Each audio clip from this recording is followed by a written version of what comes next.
Coming up next on the Jeff Crilley Show, you're going to meet the founder and president of an amazing local nonprofit that uses scuba to help heal the mind, body, and soul. Her incredible journey just ahead.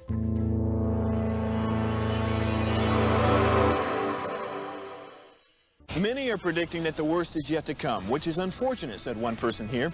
Until now, they've enjoyed the reputation of being the nation's icebox. Watched a burglar in his home this morning by webcam. As a journalist of over 25 years, stories are what make my world turn. Reporting live from the Dallas newsroom tonight, Jeff Crilley, Fox 4 News. But in 2008, I took the jump from my familiar life and started a PR firm from my home. We're talking about anyone with a camcorder like the one I'm using becomes a television network. We started slowly growing the company, and we now have over 100 clients, and we've branched into the world of live digital broadcasting. I now own 8 different TV studios and have a huge team, and the stories that I now get to share are sometimes the most important of my life.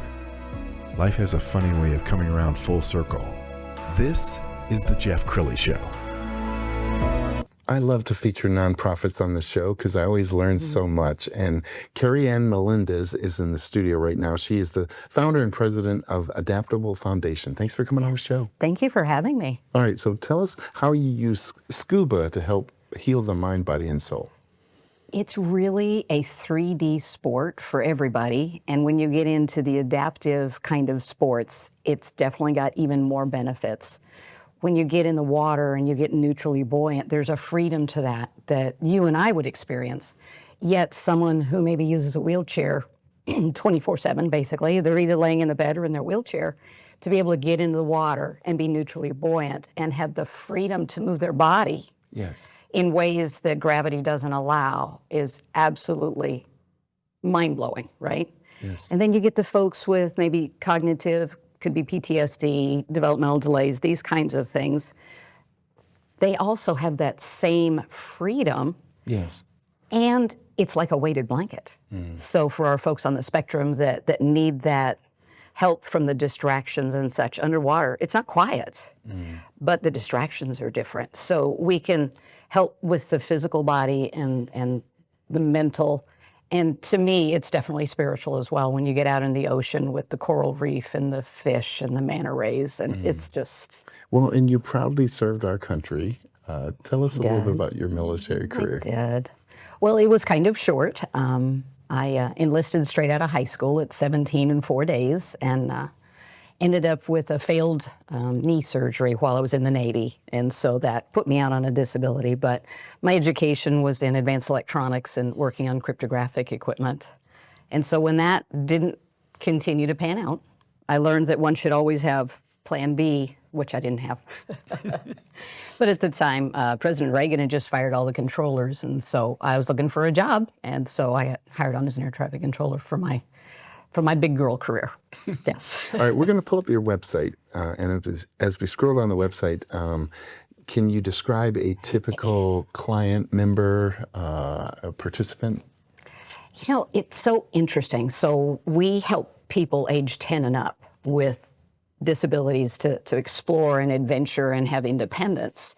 And there's so many stories, but when we very first began doing the adaptive scuba here in the Metroplex, I had a young lady who uses a wheelchair, and she came to a pool experience. She hadn't been in the water since her accident. She was an Army Black Hawk pilot, and she had survived Iraq. She came back home. She got bucked off a horse, and she broke her neck and became paraplegic. Well, she used to dive, and so she didn't think there was much left in life. She hadn't been injured very long at that point. And she got in the water with us. And I didn't know, you don't always know all the backstories or what's going on in somebody's mind, but we had a local TV station wanted to do a feature on us, and they said, bring us a couple of your participants and we'll interview them and we'll go from there. And so I said, hey, would you mind coming on the program with us? And she's like, sure. So we're sitting there. The other young man, I had a teenager being interviewed. And so I'm just sitting there talking to her. I'm getting ready to go on to be interviewed. And we're talking, and she started talking about not planning on being here in this world any longer, but knowing that she could still scuba dive, which was amazing to her.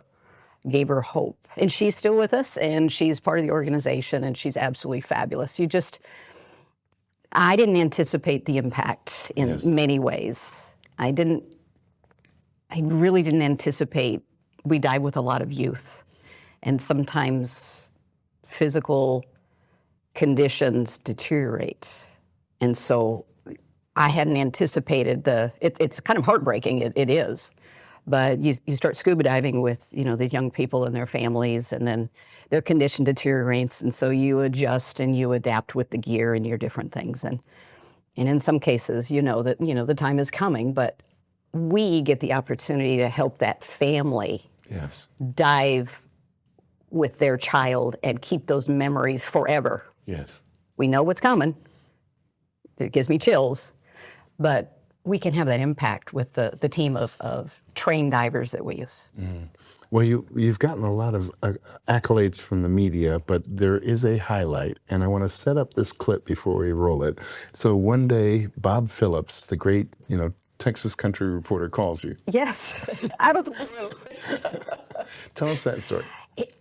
I was driving around doing errands, and I just got a phone call, and they're like, they had seen an episode on one of the local stations, and we partner with Texas Wesleyan University, and I need to give them a shout out. They help us with the pool and a lot of things that are just immense to our mission and focus. Sure. Well, he's a Texas Wesleyan University graduate. And so we started the partnership, and there was a newsletter that went out. And so, it connected via his alumni status at Texas Wesleyan. Cool. And then he asked to interview us. So. Okay, we can't show you the whole episode because I think it's a 7-minute episode. You can Google it. Let's show the first 2 minutes. Everybody, here comes Joe. Yes, so briefing today. Hey y'all, good morning. We're actually on time, which is cool. Our first participants will show up at 9:30. Isn't that amazing? Everyone is bubbling with anticipation as Kari-Ann Melendez prepares them for the day ahead. Procedures are reviewed and schedules are finalized as people trickle into the pool room at Texas Wesleyan University to experience magic.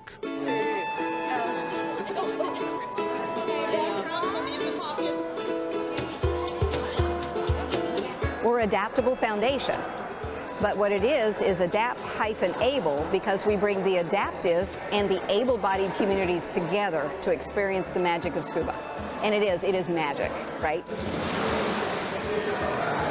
So I actually ran into Dale Davis, who is the co-founder of this nonprofit, of Adaptable, and we're adventuring and scuba diving, all kinds of wonderful exotic places. But we've got friends that have disabilities, and it was like, well, why can't they come with us? That simple question of why started it all. Kari-Ann and Dale got special certifications to teach people with disabilities how to scuba dive. And from day one, they decided there was no one they would not help get into the water.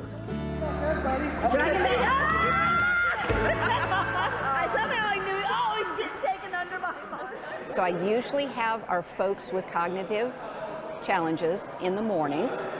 And then as we go through the day, we get into some of the more complicated folks. So we have cerebral palsy, MS, most anything you can think of, PTSD and TBIs.